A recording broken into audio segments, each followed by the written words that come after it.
Hello everybody and welcome to Tiger Tales, the place you'll find stories and fanfictions written and read to you by your host, me, Tai Tiger. Today I bring you the collaborative story of the Three Ranger Bros. Myself, Mark the Red Cornish Ranger, and Cosplay Dude 637 have collabed on this story. I am the sole writer, and working together with the other two members of the Three Ranger Bros, we came up with Power Rangers Global. 4 Rangers from different universes come together to save Universe 2118. The universe where Loki himself uses the morphing grid to not only make monsters and rule the world, but also subdue the rest of the gods. It's up to our newfound team, made of multiversal rangers, to go through the gods, release them from Loki's captive brainwashing, and then relinquish Loki from his throne. In today's chapter, our rangers are going to get quite a big upgrade. If you know, you know. So let's dive in with... This podcast is a production of the Three Ranger Bros Studios, in association with Zio to Hero, the podcast. Power Rangers Global, Chapter 4, Zords Combine.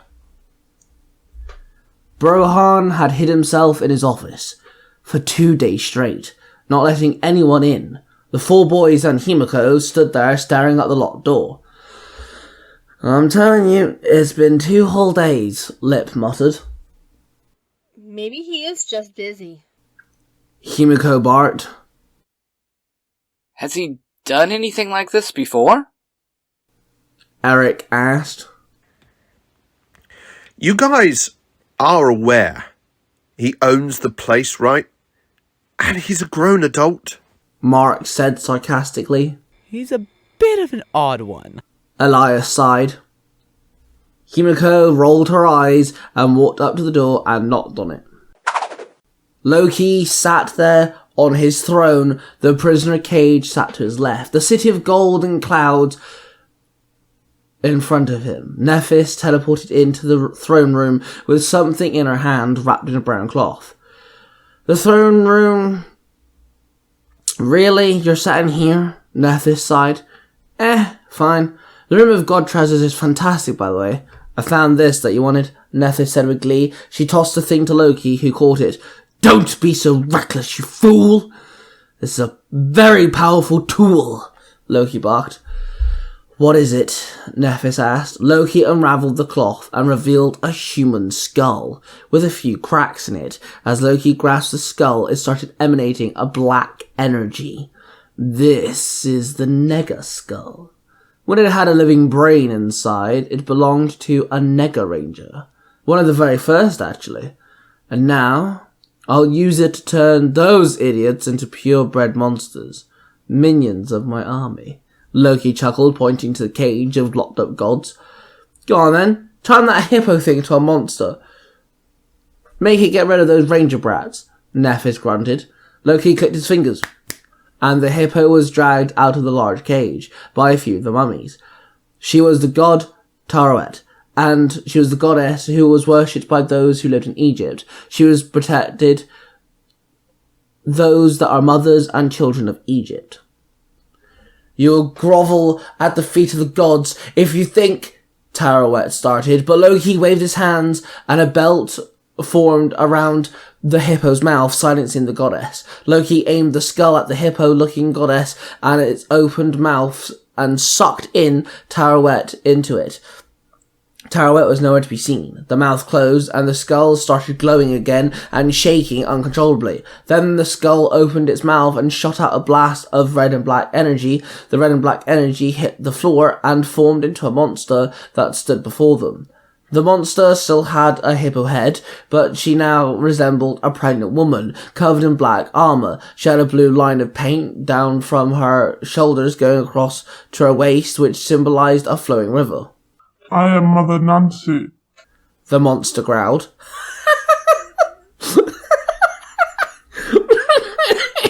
I get it. Mother and pregnancy, Mother Nancy.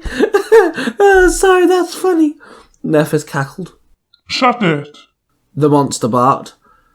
"I'll destroy you myself in a minute," Nephis snapped. "Both you pack it in. Now, Mother Nancy, go to Egypt and take out those goddamn rangers," Loki ordered. Then Mother Nancy teleported away.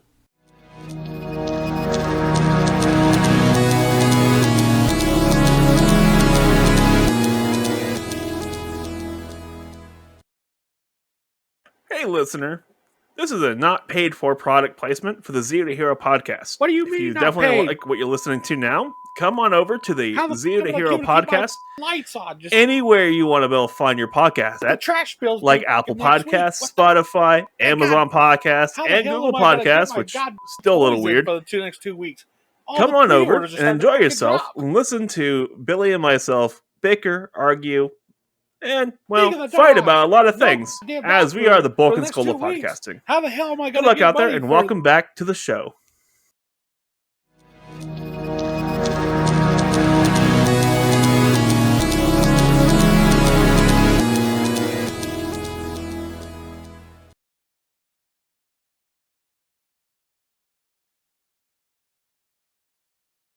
The four boys in Himiko waited for Brohan to answer when suddenly the alarm started to ring, signaling the group to head to the monitors.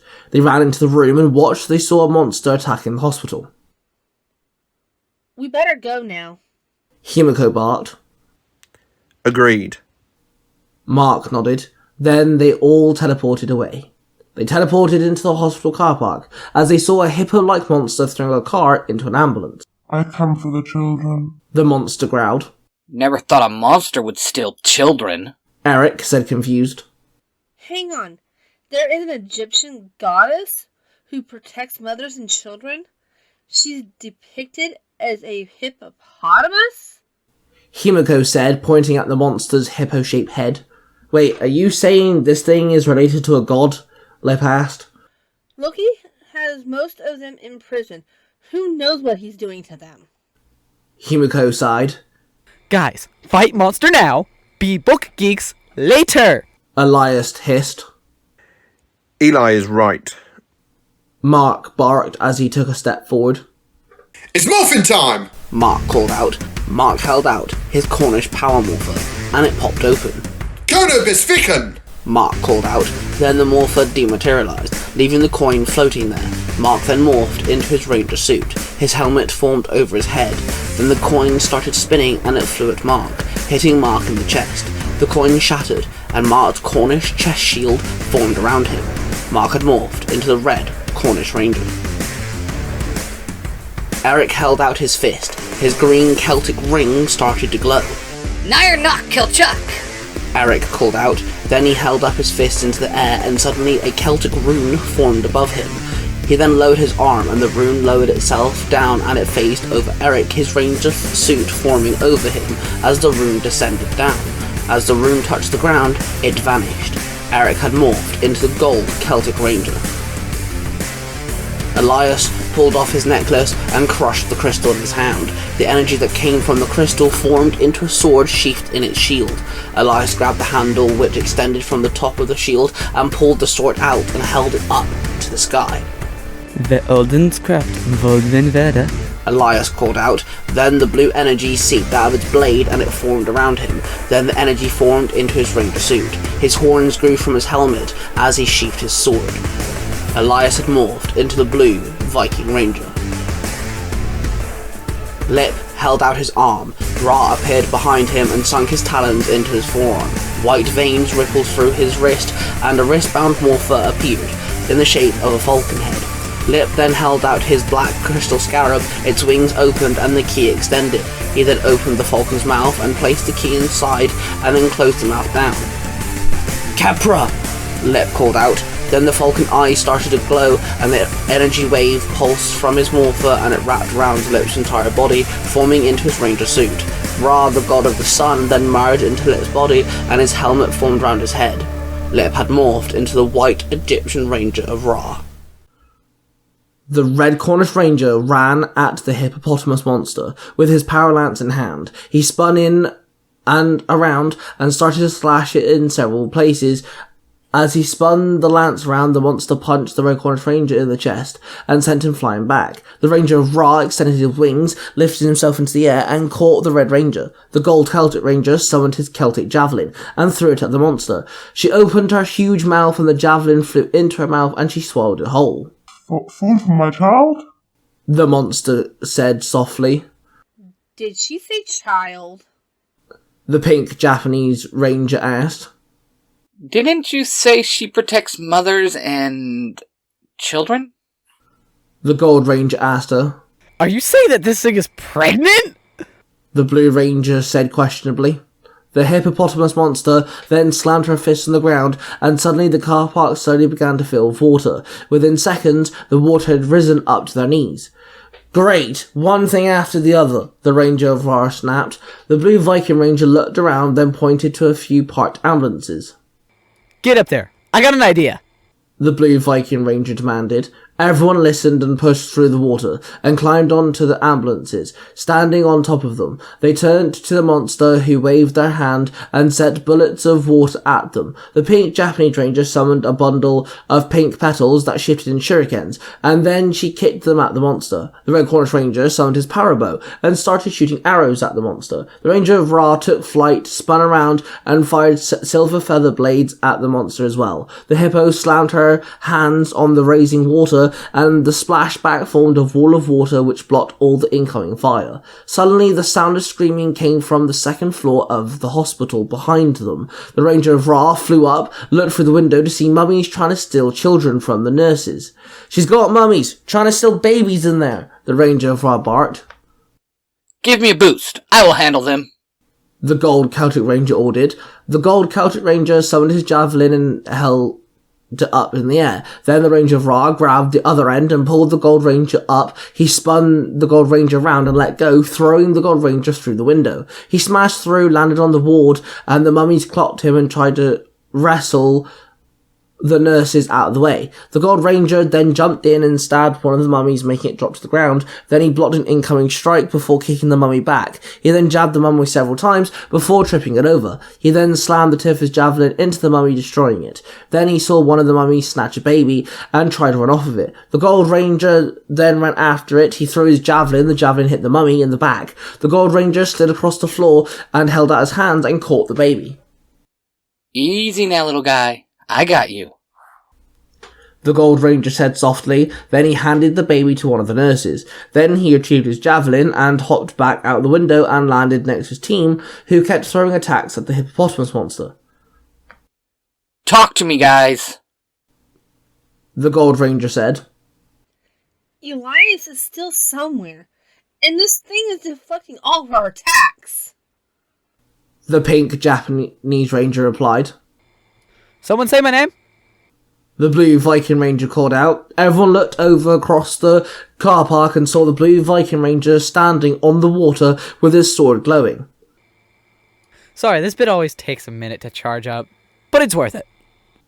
The Blue Ranger chuckled. Then he jumped up, raised his sword. All of the water started to shift and swarm around the Blue Viking Ranger, encasing him in a whirlpool. Then the water took a form of a dragon. The Viking Ranger swung his sword down, and the water dragon flew at the hippopotamus and crashed into it. The hippopotamus monster exploded. The Blue Viking Ranger dropped to the floor in exhaustion. The other Rangers all hopped off the ambulance and ran over to the Blue Ranger. The Red Cornish Ranger pulled the Blue Viking Ranger to his feet.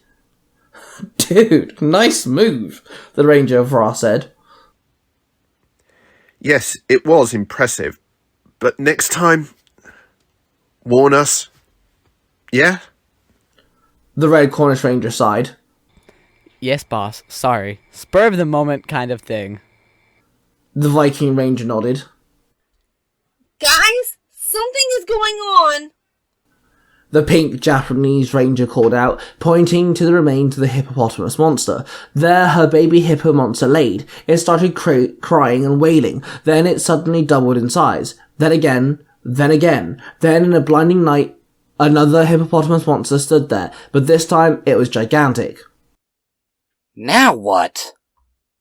The Gold Ranger asked. Well, I don't know. The Red Ranger sighed. Oh god, I think it's time! The Blue Viking Ranger cheered. Everyone, hello. I think I can help you out here, Brohan said over the comms. Here it comes! The Blue Viking Ranger cheered once again. I apologise for the silence over the last 24 hours, but I present you something that can solve your slight dilemma here. I needed there to be a 5th Ranger before I found a way to handle the bigger problems, which we all knew Loki would eventually pull, Brohan explained. Brohan, please hurry up. This huge hippo is, well, huge. The Red Cornish Ranger barked, as they all rolled out of the way of a hippopotamus' huge, lion-like foot as it came crashing down. Mark, it's time for you to call the Zords, Brohan ordered. Okay. The Red Cornish Ranger nodded. Then he stood up and held his hand out. It's happening! Yes! It's about time, baby! Woo, this is awesome! The Blue Viking Ranger cheered in glee. Global Zords, assemble! The Red Cornish Ranger called out. Somewhere in Cornwall, a statue of a knight on a horse shimmered, and the bronze metal melted away, leaving a red knight Zord, which rode a horse Zord. Then the knight Zord rode off and headed for battle. In a museum in Japan, a mannequin shimmered, and the mannequin phased away, revealing a pink samurai Zord. The samurai Zord teleported away and headed for battle. At a beach in Norway, a blue Viking Zord climbed out of the ocean, retrieved its weapon from a shipwreck Viking boat, then teleported away and headed for battle. Somewhere in Ireland, on top of a building, stood several gargoyles. One of them looked like a Celtic warrior. The stone shimmered away and revealed the gold Celtic warrior Zord. The warrior Zord stood tall and teleported away and headed for battle. In Egypt, one of the bricks that made one of the pyramids slid out of the slot and fell down as the white and black Pharaoh Zord climbed out of the pyramid. Then it climbed to its feet and teleported away as it headed for battle. The 5 rangers stood there in awe as 5 humanoid Zords appeared, one of them riding a horse. Then they all grew to massive size. Those are awesome, the Ranger of Ra called out. For once, I agree. The Blue Viking Ranger cheered. The Gold Ranger chirped. Brohan, now what? The Pink Ranger asked to the comms. Command the Zords via their cockpits, Brohan explained. The Rangers all nodded and jumped up into the air and entered their Zords. They all sat in their cockpits and grabbed a hold of 2 control grips. Night Zord, online! The Red Cornish Ranger called out. Viking Zord, online! The Blue Viking Ranger called out. Warrior Zord, online! The Gold Celtic Ranger called out. Pharaoh Zord, online! The Ranger of Ra called out. Samurai Sword, online! The Pink Japanese Ranger called out. The 5 Zords ran at the hippopotamus monster. Please, you're nothing but children with toys. The monster growled. The Night Zord came riding in on its horse and slashed the monster with its sword. Then the Warrior Zord jabbed it with its spear. The Samurai Zord pulled out its katana and slashed the monster. Then it jumped back and with its full arm it opened up and fired 3 shuriken at the monster. Before the Pharaoh Zord and Viking Zord could dive in, the monster swung its hands and sent an arc wave of water crashing into the Zords. Brohan, if we have Zords, is it correct for us to assemble? They can assemble them into something bigger? The Red Cornish Ranger asked over the comms. Yes, you would be very correct there, Mark, Brohan replied. Okay, let's see if combining them gives us the edge we need. The Gold Celtic Ranger grinned. Then all the Rangers pressed their combination button on their consoles. Let's bring them together, guys! The Red Cornish Ranger called out. The Night Zord jumped off the horse, which had split into 2 and become the pelvis and shoulder pads. The Night Zord slotted into the torso and became the torso part of the Megazord. The Pharaoh Zord and the Viking Zord transformed into legs and attached themselves to the pelvis section, and the Samurai Zord and the Warrior Zord transformed into arms and attached themselves to the shoulder pads. All parts of the Zords then combined into one Megazord. And the Megazord stood there, ready for battle. Global Megazord, Night Formation!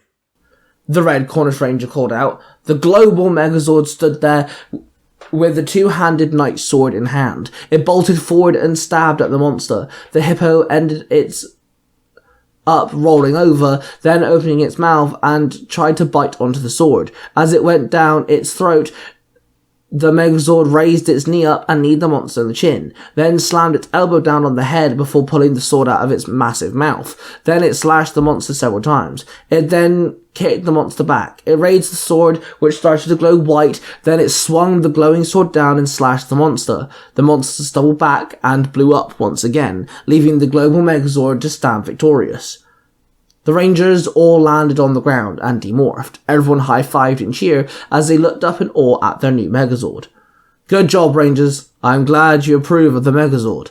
I'd also like to add that each Zord has the ability to take the reins, not only allowing each member of our team the ability to command the Megazord, but granting the Megazord 5 different modes and weapon combinations. Brohan explained over the comms. Okay, that's kinda cool. Lip cheered. Took us a couple of days, but finally got to the Megazord part of the story. Elias muttered. It's almost like the Megazord holds perfect unity. Like how the gods are. Like how we are. All different, but come together as one team. Himiko said with a grin. She has a point. Eric muttered. Suddenly there's a flash of light, and there stood before them was Tarouet, the goddess who protects the Egyptian mothers and children. Hello, Rangers. You have freed me from Loki's reign and imprisonment. I am grateful for that, the goddess announced. The spirit of Anubis and Ra appeared next to Lip. Ah, Tarouet.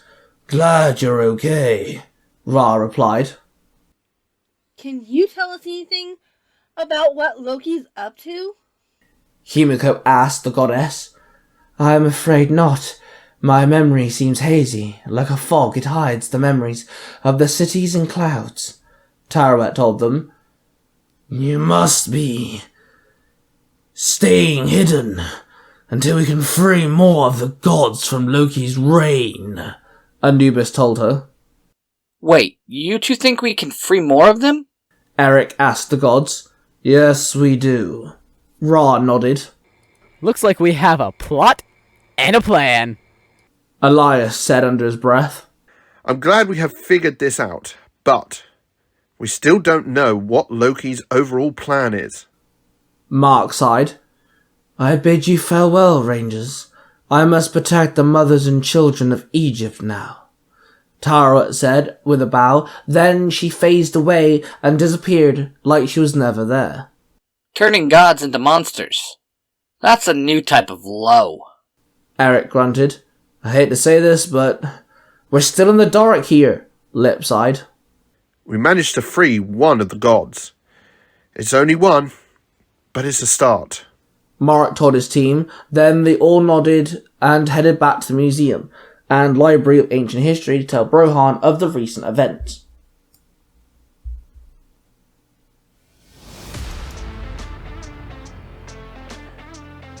And there you have it, guys. The latest chapter to Power Rangers Global. Again, this is a collaborative project of the Three Ranger Bros, the studio that I'm a part of, with Mark the Red Cornish Ranger and Cosmic 2637. We have multiple ongoing Power Ranger stories that have built into one big multiverse. We have Mark's universe, which is Power Rangers Universe 20, on the Nursery Comics podcast, which is where the Royal Britannia Rangers originally come from, and Mark the Red Cornish Ranger himself. You can also find adaptations of comic books on the podcast, and also, you'll also find Power Rangers Global. Then, also, we have Cosplay Dude 637 with his Universe 19, which you can find lots of different Power Ranger and Kamen Rider storylines on the Power Rangers Universe 19 podcast. You can find both podcasts I just mentioned all over the place. Cosplay Dude also has several other places you can find different types of storylines, including Sailor Moon E, Storytime with Cosplay Dude 67, The Order, which are 3 different separate podcasts with lots of different stories on them. Then he has the Nostalgia Time YouTube channel and the One Piece audio drama YouTube channel. Both of them also host different stories, so check out all the places I've just mentioned. Of course, a big shout out to The Author's Crown, a YouTube channel where you'll find different sorts of crossover fanfictions, the If You Give a Dad a podcast, and the Zero to Hero podcast, which we're a partner of. Then, of course, subscribe to this channel, which you'll find lots of different storylines and fanfictions. But there's also 3 other Tiger Tales channels. We have Tiger Tales, The Lost Stories, where you'll find stories and fanfictions, all told in the first-person perspective. Tiger Tales Game Over, which all stories revolve around video games. And you also have Tiger Tales The Mysterious Origins, which is all my original stories turned into these audio drama-like format, and also connects all of my stories together. That being said, thank you everyone for watching, don't forget to subscribe, and we shall see you guys real soon. Seriously, you've got the words huge and hippo together.